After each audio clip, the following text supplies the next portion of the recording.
कहानी की शुरुआत में हमें मैंगली नाम की एक लड़की को दिखाया जाता है जिसके ऊपर एक डीमन हावी हो चुका होता है और वो पूरी तरह से उसके कब्जे में होती है। इसलिए उसके घर वालों ने उसको बेड से बांध कर रखा था। मैंगली के घर वाले उस डीमन से मैंगली को बचाने के लिए एक फादर को अपने घर बुलाते हैं। फादर मैंगली की फैमिली को बाहर रुकने का बोलकर खुद मैंगली और उस डीमन के साथ रूम में बंद हो जाते हैं। अब फादर वहाँ पर एक कैमरा सेट कर देते हैं और मैंगली के अंदर से उस डीमन को निकालने की कोशिश करने लगते हैं। वो डीमन फादर को बहकाने के लिए उन्हें सेड्यूस करने लगता है, लेकिन फादर कंटिन्यूअसली मंत्र पढ़ते रहते हैं। इसी बीच हमें पता चलता है कि फादर मैंगली से प्यार करते हैं और ये बात उस डीमन को भी पता होती है। इसलिए वो डीमन फादर का ध्यान भटकाने के लिए फिर से उन्हें सेड्यूस करने लगता है, लेकिन फादर खुद को कंट्रोल करते हैं और मंत्र पढ़ना जारी रखते हैं। वो डीमन फादर को डिस्ट्रैक्ट करने की पूरी कोशिश करता है, लेकिन फादर अपने मंत्र पढ़ते रहते हैं और तभी अचानक से मैंगली बेहोश हो जाती है। अब फादर मैंगली को चेक करने जाते हैं और अब उन्हें लगता है कि मैंगली ठीक हो गई है। तभी मैंगली होश में आते ही फादर को किस करने लगती है और फादर भी उसके साथ रोमांस करने लगते हैं और ये पूरा मूवमेंट कैमरे में रिकॉर्ड हो जाता है। जिसके बाद हमें 18 साल आगे की कहानी दिखाई जाती है,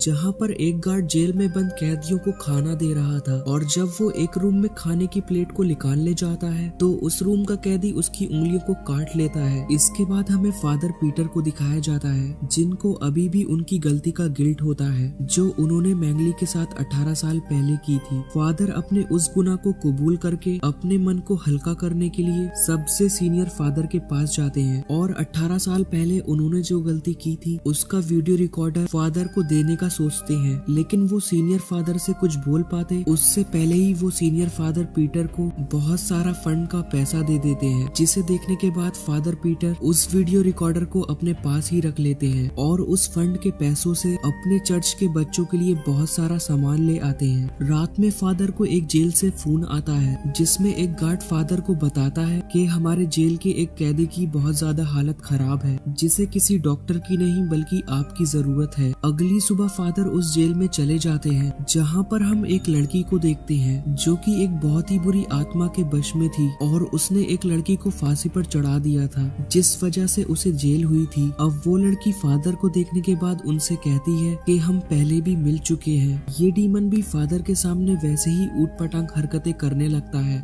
जैसे 18 साल पहले मैंगली कर रही थी। फादर उसकी हरकतों को देखने के बाद फौरन उस जेल से बाहर निकल आते हैं और उन ऑफिसर से कहते हैं मैंने शरीर से शैतान को बाहर निकालने का काम 18 साल पहले ही बंद कर दिया था और मैं आपकी मदद नहीं कर सकता। भी मैंगली वहाँ पर आ जाती है और वो फादर पीटर से कहती है कि आपको मदद करनी ही पड़ेगी क्योंकि वो लड़की इस पर मेरी और आपकी ही बेटी है। दरअसल जब फादर उस रात मैंगली के शरीर से उस डीमन को निकाल रहे थे, वो डीमन मैंगली के शरीर से निकलने के बाद फादर के अंदर घुस गया था और उसने फादर को अपने वश में करके मैंगली के साथ सेक्स किया। इसके बाद मैंगली प्रेग्नेंट हो गई और अगले दिन मैंगली ने किसी से कुछ कहे बिना ही शहर छोड़ दिया और थोड़े टाइम बाद उसने फादर के बच्चे को जन्म दिया। मैंगली फादर से कहती है तुम्हें ही हमारी बेटी को बचाना होगा। इसके बाद फादर अपनी 18 साल पहले की हुई गलती के लिए मैंगली से माफी मांगता है तो मैंगली भी उन्हें माफ कर देती है। अब फादर पीटर अपनी बेटी को बचाने के लिए अपने सीनियर फादर मैकल के पास जाते हैं और सारी बात उन्हें बताते हैं, लेकिन फादर पीटर उन्हें ये नहीं बता पाते कि वो उनकी ही बेटी है। फादर एक्सॉर्सिज्म वाले वीडियो टेप को भी जला देते हैं। अब अगले दिन एक्सॉर्सिज्म को शुरू करने का फैसला करते हैं। फादर माइकल पीटर से कहते हैं कि ये काम हमें बहुत ध्यान से करना होगा वरना इस काम में हमारी जान भी जा सकती है। अब पूरी तैयारी करने के बाद फादर माइकल और पीटर उस जेल के सारे स्टाफ को बाहर निकालकर उस जेल के अंदर जाते हैं। एक डॉक्टर भी इस काम में उनका साथ दे रहे थे। तभी अचानक से वहाँ की बिजली चली जाती है। डॉक्टर जब चेक करने जाते हैं तो उन्हें एक पुलिस ऑफिसर की डेड बॉडी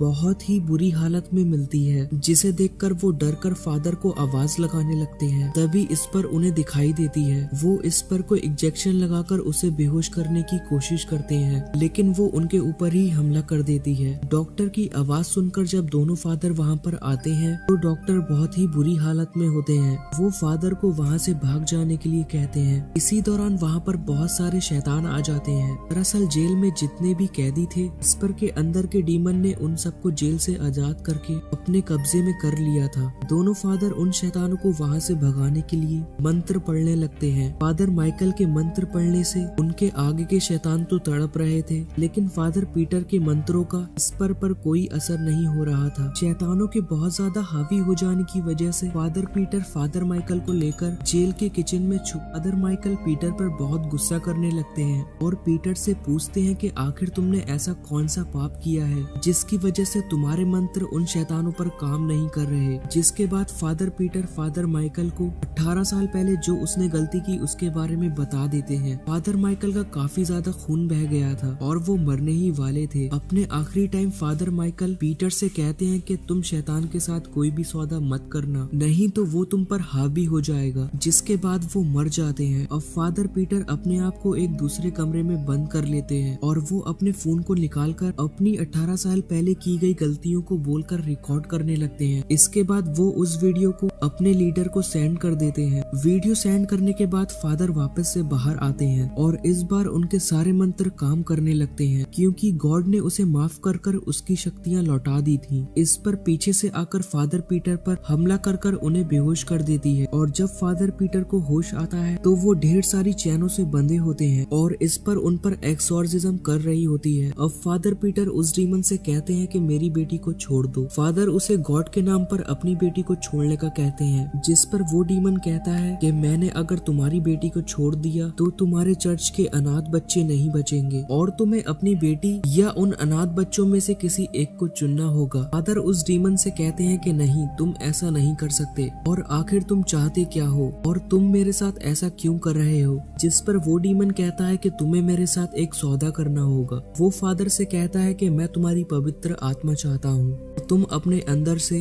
गॉड को निकाल दो, मैं तुम्हारे चर्च के बच्चों को और तुम्हारी बेटी को छोड़ दूंगा। फादर के ठीक है बोलते ही इस पर बेहोश हो जाती है। जिसके बाद फादर अपनी बेटी को लेकर जेल से बाहर निकलते हैं।